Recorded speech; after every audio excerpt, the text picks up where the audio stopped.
వైఎస్ఆర్ జిల్లా Kamalapuram MLA P Rabindranath Reddy దేశవ్యాప్తంగా ప్రముఖ ఆలయాల చుట్టూ ప్రదక్షిణాలు చేస్తున్నారు. ఎన్నికల సమయంలో ఎవరైనా ప్రజలే దేవుళ్లను భావించి వారి అనుగ్రహం కోసం 1కి 5 సార్లు తిరగడం చూస్తుంటాం. కానీ రవీంద్రనాథ్ రెడ్డికి ఏం కష్టం వచ్చిందో తెలియదు. నియోజకవర్గాన్ని వదిలేసి భార్యతో కలిసి ఆయన దైవానుగ్రహం కోసం గుళ్ళు గోపురాల చుట్టూ తిరగడం చర్చనీయాంశమైంది. ప్రధానంగా కమలాపురం టికెట్ పై రవీంద్రనాథ్ రెడ్డికి గ్రీన్ సిగ్నల్ ఇవ్వలేదని సమాచారం. సీఎం జగన్ కు స్వయాన మేనమామైన రవిరెడ్డికే టికెట్ పై భరోసా ఇవ్వని పరిస్థితి ఉందంటే జగన్ ఎంత కఠినంగా ఉన్నారో అర్థం చేసుకోవచ్చు. కమలాపురం నుంచి హ్యాట్రిక్ కొట్టాలని రవీంద్రనాథ్ రెడ్డి పట్టుదలతో ఉన్నారు. అయితే టికెట్ దక్కడం ప్రశ్నార్థకంగా మారింది. ఇదే సీటును ఆయన కుమారుడు నరేన్ రామాంజనేయ రెడ్డి కూడా ఆశిస్తున్నారు. అయితే పోటీ ఎవరనేది పెద్ద సమస్య కాకపోవచ్చు.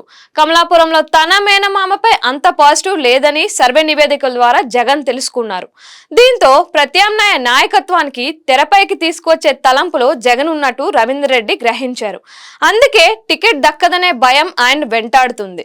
10 ఏళ్లకే ఎమ్మెల్యేగా చాప చుట్టేస్తే ఇక తన కుమారుడి భవిష్యత్ ఏం కావాలనేది ఆయన్ను భయపెడుతుంది. ఈ నేపథ్యంలో టికెట్ దక్కాలంటే వచ్చే నెల 10వ తేదీ వరకు ఆలయాలు సందర్శించి పూజలు చేయాలని ఎవరో నమ్మకస్తులైన జ్యోతిషులు రవీంద్రనాథ్ రెడ్డికి చెప్పినట్టు తెలిసింది. అందుకే ఆయన నియోజకవర్గాన్ని విడిచిపెట్టి ఊళ్లు పట్టుకొని తిరుగుతున్నారు. వైసీపీ అధికారంలోకి వచ్చినప్పటికీ ప్రజల దగ్గరికి కనీసం వారానికి ఒక్కసారైనా వెళ్లి వాళ్ళ సమస్యలను పరిష్కరించి ఉంటే ఈ దుస్థితి వచ్చేది కాదు కదా అనే ప్రశ్న ఎదురవుతుంది.